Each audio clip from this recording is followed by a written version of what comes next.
Hello, Gemini.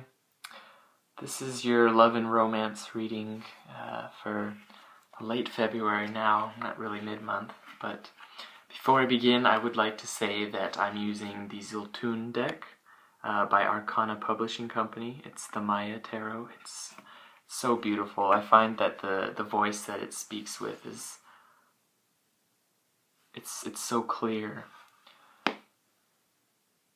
and so fluid. So right away, what they're telling me is that with regards to a relationship or with a sort of prospective relationship, there's a certain inequality going on. It's one-sided, and obviously for each perspective that I lay out, it can be interchangeable depending on who you are and your perspective. I mean, this is a general reading. It's not going to be the same for everyone. So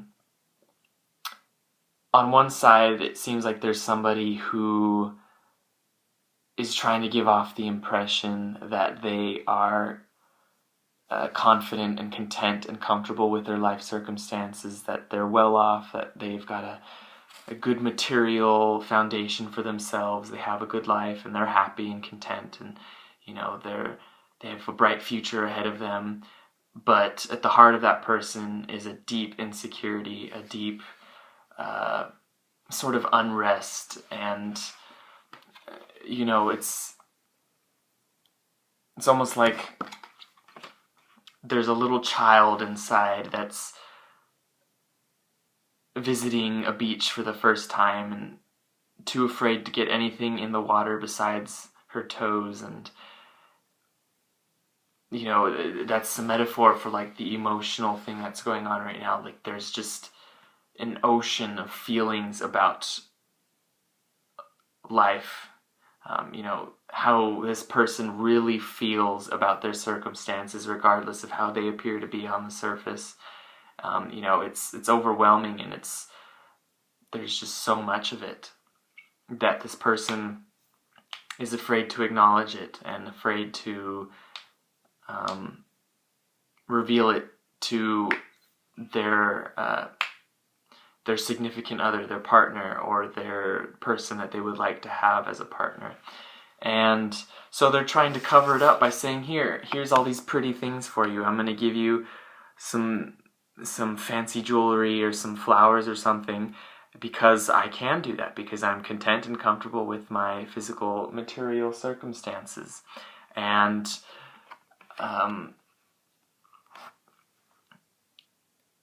at the same time, this person is maybe not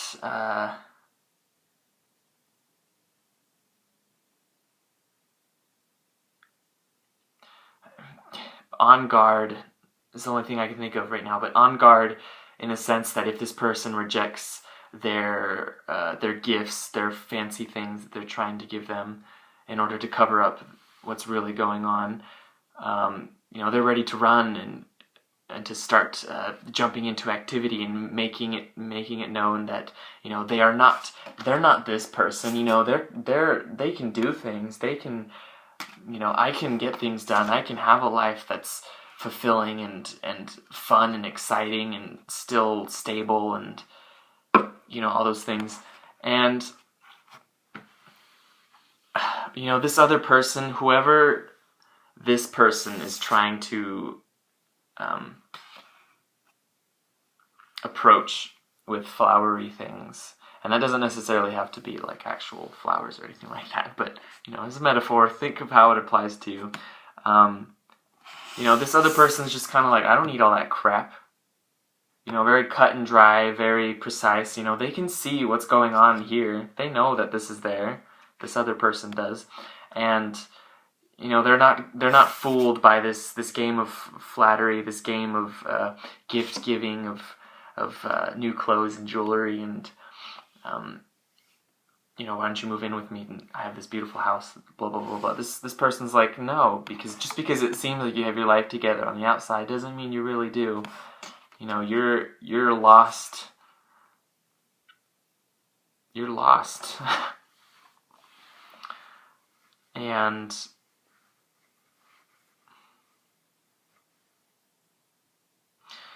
you know, it's not in the sense that this, you know, don't get me wrong when I say that, you know, obviously this person can see all those things and is being very sharp about it.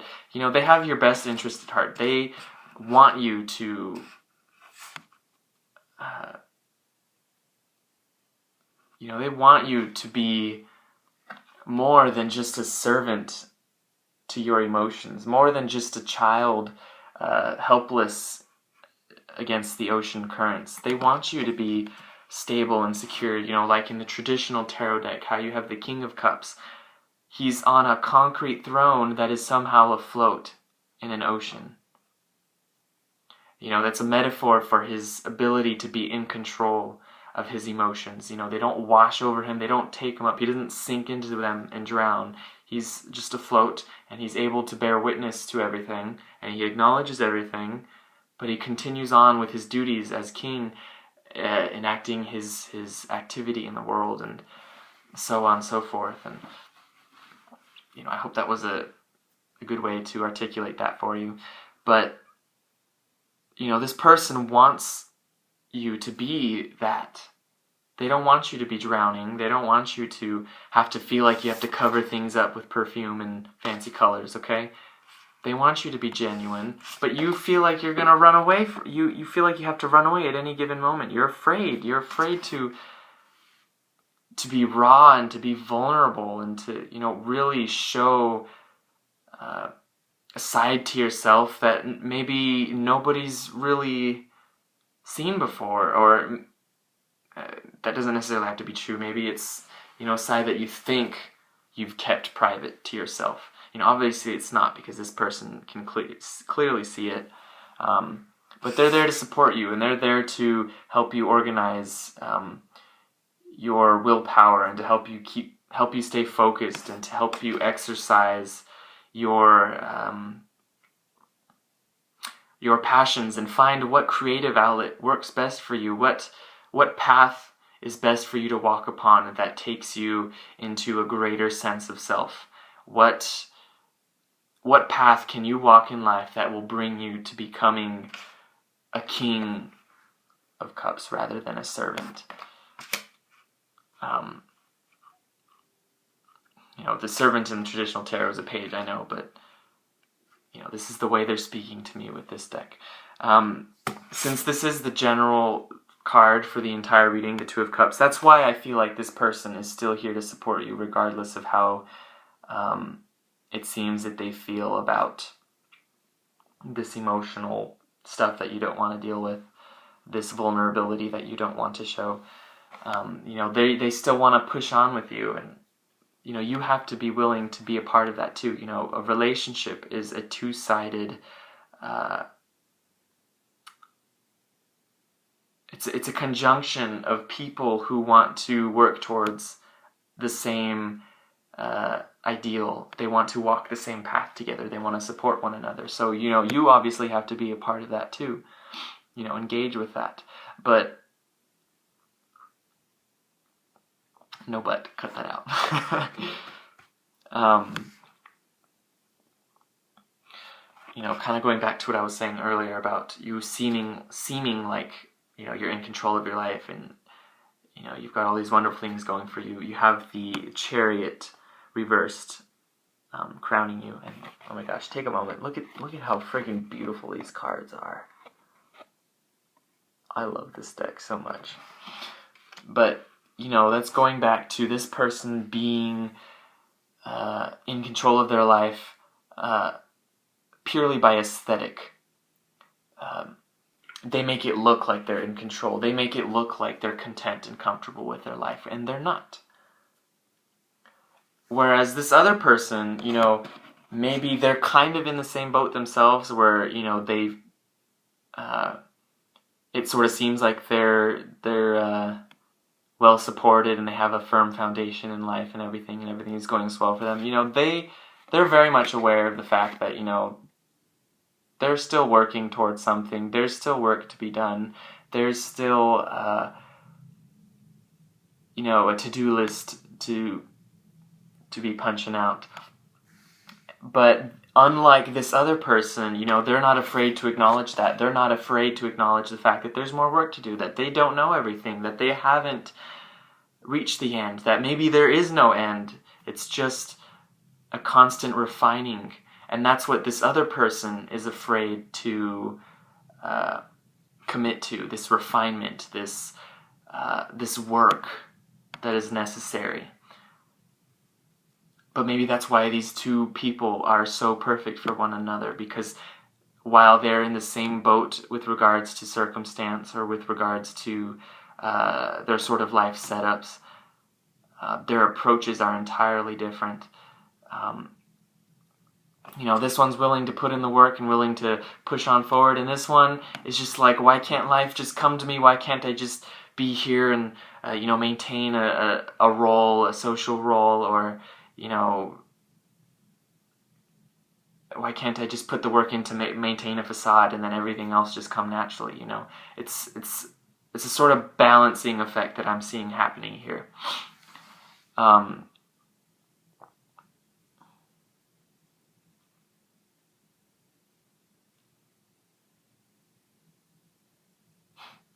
And, you know, given the fact that the Lady of Jade, or the Queen of Pentacles, the Queen of Stones, the Queen of Earth, is the bridging factor between these two people, or the separating factor, and kind of going back to how I was saying, the way it's kind of laid out, it kind of looks like this other person is trying to cover things up with, you know, fancy flowery goodies, you know, trinkets and whatnot. You know, this can also be a point of power that brings the two people closer together, brings the relationship into a more wholesome and realistic place. And so in order to do that, it's not necessarily, you know, continue giving nice fancy things. It's about being practical and about being aware of the practical things that need to be done in order to move forward in life, in order to take your life to the next level, not just materially or financially, but, you know, on a fundamental level, into a life that you actually enjoy and can still survive and thrive in, you know, materially, because obviously we all have roofs, we all have to maintain roofs overhead, we have to pay for our groceries and whatnot. So, you know, being realistic and connecting with that energy, connecting with that practical energy, is going to help bridge you two together, because I feel like that's the sort of dividing factor between you, is that one person seems to be more practical, more realistic than the other person is right now. And so the non-realistic person needs to learn to be a little bit more practical. And maybe this other person needs to learn to dream a little bit more, you know, experiment with opposites. For those of you that are single and don't currently have a prospective partner in mind, it could just be that maybe you've scared away potential suitors in the past by being a little too overbearing with giving fancy things. Or it could also just be that, you know, maybe you're not ready for a relationship because, you know, obviously, you know, being that hopeless child in the midst of the ocean currents, you know, not necessarily being in a good place in your life yet where you're ready for a solid and firm long-term relationship, long-term commitment. You know, this guy's not about commitment, and he's your foundation. You know, maybe learning to settle down a little bit, set your roots down, and not be constantly moving about, and learn how to commit yourself to things that are long-term, not just, you know, a couple months into the future. You know, think years ahead. Try to envision yourself where you want to be, like 5 years from now, and start jotting out the steps necessary to take you there. I'm going to end this here because I'm not going to be able to upload this video if it gets any longer than this. So I wish you all the best, Gemini, and I hope this helped you. I'll see you guys soon, alright? Take care, Gemini. Much love.